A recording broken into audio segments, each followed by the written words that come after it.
it's almost like all the leaders in the real estate industry, have decided that, hey, you know what? We lost this big court case out in Kansas City where they're guilty of this massive antitrust conspiracy.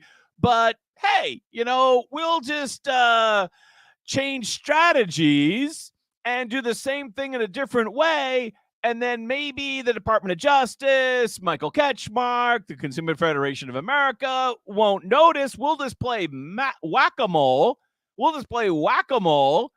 And we'll come up with some other strategy that accomplishes the same thing. And even if they do notice, it will take years for them to sue us and be successful again. So, hell, let's just do it through the forms. Because that's what seems to be happening out in California. By the way, I'm Jack from Jack Gately Real Estate and the Online Real Estate Academy. And that's what seems to be happening out in California. Basically, yeah, we lost the court case, but let's jam down effectively the same thing that we lost on in some type of forms. So why does California matter so much? It's almost like self-evident. It's kind of like textbooks, right? All sorts of battles about what is going to be in grade school textbooks in California, because California buys 20% of all textbooks or some crazy percentage like that. So if you win the battle in California about what's going to be in a textbook, you've also won it in Massachusetts, in Iowa, and Minnesota. So where as California, so goes the nation. The phraseology there. So with this whole whack-a-mole situation, the Department of Justice, to their credit, and the Consumer Federation of America, to their credit, was all over that very recently. In fact, the Department of Justice launched a formal inquiry into the California Association of Realtors forms, and the Consumer Federation of America issued a scathing report relative to both the buyer agency agreement and the listing agreement. Both of those, the scathing, brutal report on both of those. Now, as of this morning, let's give credit where credit is due. Inman is reporting. Andrea B. Over at Inman is reporting. Let's see if we can bring this article up here for you before we get. Here are the finalists for the Inman Golden Club. Who cares about that? Here we go here. CAR changes commission sharing on forms following DOJ inquiry.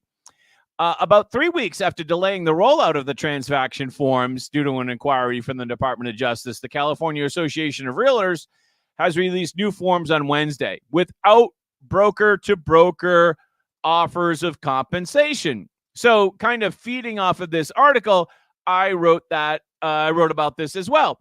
The California Association of Realtors amend listing agreement after DOJ inquiry, and it still stinks. Oh my God, is this what you call new and improved? So you can get this article, by the way, over at Gately Estate, gatelyestate.com, free. This is the paragraph that they had dropped, according to Inman News. Andrea B., all credit to you. Optional additional compensation, if any, to seller's broker to be offered to buyer's brokers. Apparently, that's what they have dropped out of the contract. And by the way, you can download these draft contracts over at gatelyestate.com, as you can see right here in this article.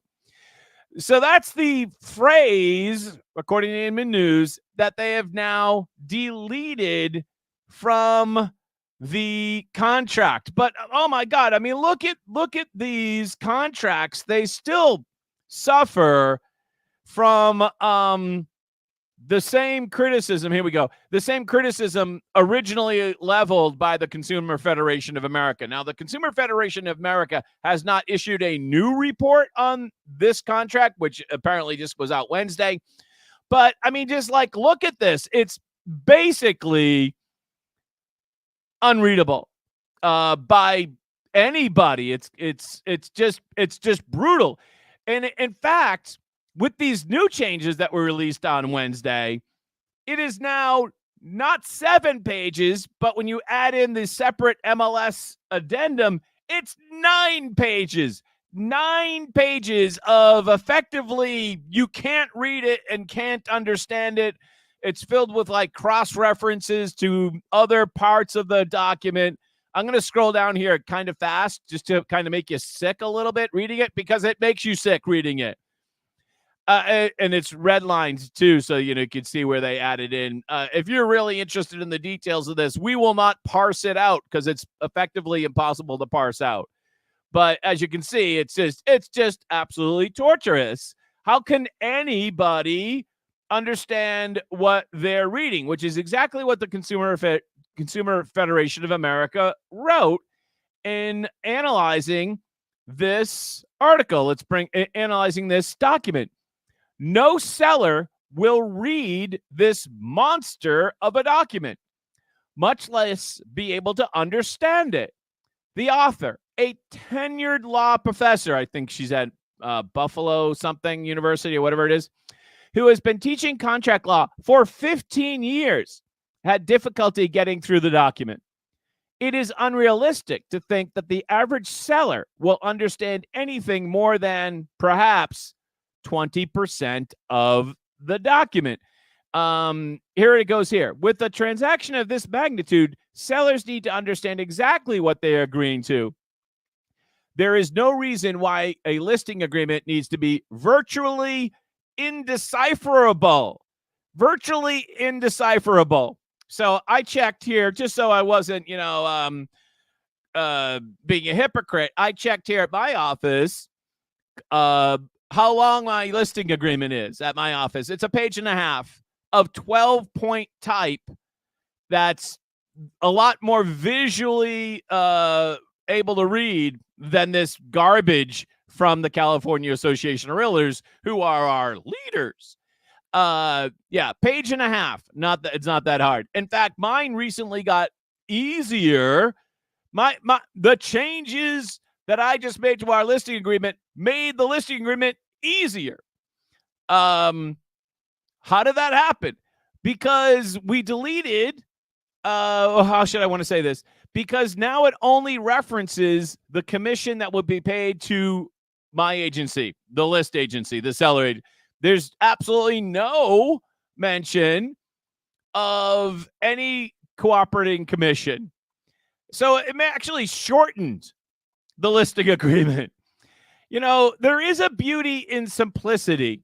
Somebody commented over at Gately Estate, appreciate this comment, that, 90 years ago, whatever, listing agreements were like a paragraph or two.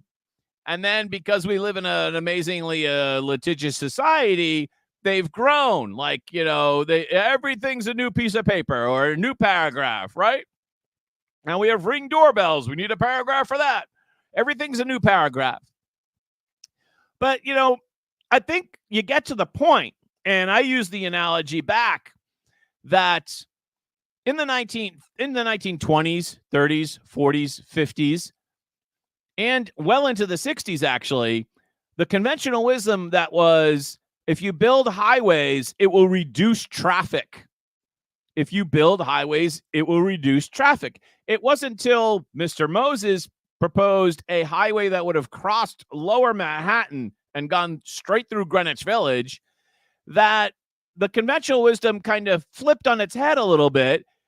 And people started to realize that at some point, the more highways you build, the more traffic you get. Yeah, funny how that works. And so they stopped building highways. They actually canceled highways all across the country, including the horrifically stupid highway that was going to go through Greenwich Village. Not to get off on a tangent, but Moses had a plan to build 3 highways that would cross Manhattan on an elevated platform, Lower Manhattan, Mid Manhattan, and Upper Manhattan. It was just, it was insane. It was megalomaniacally insane. And he finally met his match. And once those got just canceled, then the gig was up, so to speak. Give another example. Let's give another example. There is beauty in Simplicity. There is beauty in some. It would be nice if this video was only 2 minutes, but I'm not that eloquent. But then again, I'm not being paid hundreds of thousands of dollars by the California Association of Realtors to come up with a form that should be eloquent and should be simple, right? My form, I said, is a page and a half. How can their form be 9 pages? We once had a president who went to a memorial service and defined the reason for the founding of our country, and then also defined the reason why we continue to fight to preserve our country. And he was able to deliver this message about the nation in 272 words. It was about 2 or 3 minutes. And that was the Gettysburg Address, right? Which is so short that many high school students can memorize it. In fact, I memorized it when I was in high school. I'd be hard pressed to memorize it or repeat it now. But it's only 3 paragraphs, and it tells you why. It reminds you in the first paragraph why we founded the nation to begin with. You would think that would take more than a paragraph, but Lincoln did it in 1 sentence. And then it tells us why we're in the Civil War now. And then it tells us why we need to continue the Civil War and why we need to win. And he does it in 272 words. There is beauty in simplicity. There is beauty in simplicity. Well, I'll just give you another one. I'm on a roll, so I'm going to give you another one. If you listen to early Johnny Cash tracks, some of those tracks are so simple. Johnny Cash, 2 backup players, the Tennessee 2, with an incredibly simple guitar lick that is brilliant in its simplicity. You don't need to be Led Zeppelin, no knock on Led Zeppelin, but you don't need to be Led Zeppelin or Black Sabbath to be brilliant. Simplicity, there's something to it, right? Is it possible that the number of words in this horrifically long document, the car document thing, is it possible that all of these words actually elicit additional legal action? That the more words you have in it, that they don't actually stop you from getting sued, they encourage you to get sued. Is that possible? Because I'm thinking it's possible. What I don't understand, and this is kind of probably the bigger issue here, is what I don't understand is why was there a reference to cooperating commission at all in the listing agreement from California? Why? Because as I opened this video to tell you, it's effectively because they just want to keep on playing the same game of whack-a-mole. Oh, you stop us here, we'll come up here. Just like you got the whack-a-mole game right there, right? That's what's being played. There's no reason why we can't just go to a environment, let's call it that, which is door number 3, where there's no cooperating commission, not on the MLS, not anywhere. And the seller, if the seller wants to pay the buyer agent broker, fine. Or if the seller wants to offer some concession, fine. Just simply have it be a universal kind of understanding. If you want that to happen, you have to write it into your offer. It's not that hard. Instead of all these convoluted solutions to kind of maintain this emperor has no clothes situation because you lost the lawsuit. Memo to the leaders of our business, you lost. By the way, I'm not a realtor, so I didn't lose. and I'm not member or part of the vast conspiracy, even though most of you are. Oh, wrong button. Why can't we just go to door number 3, which would be so easy? It's so simple. Where have we just heard that phrase? Enough of this cooperating commission baloney. Get rid of the fields. Get rid of the paragraphs. And if the buyer wants the seller to pay the fee, either directly or as a concession, just write it in the offer. Simple. It's not that hard. Simplicity can be eloquent. All right. Do we have any comments today? We do not. I want to thank you for being with me for this important rant. A little bit of a ranty today. I'm sorry. It is a beautiful day. I have one important thing I have to do at noon. I'm going to go do that and be out of here. I think at 1 o'clock, we're going to go out in the boat or bike or something. It looks like a beautiful afternoon. You have a great day. Go make some money. Bye-bye.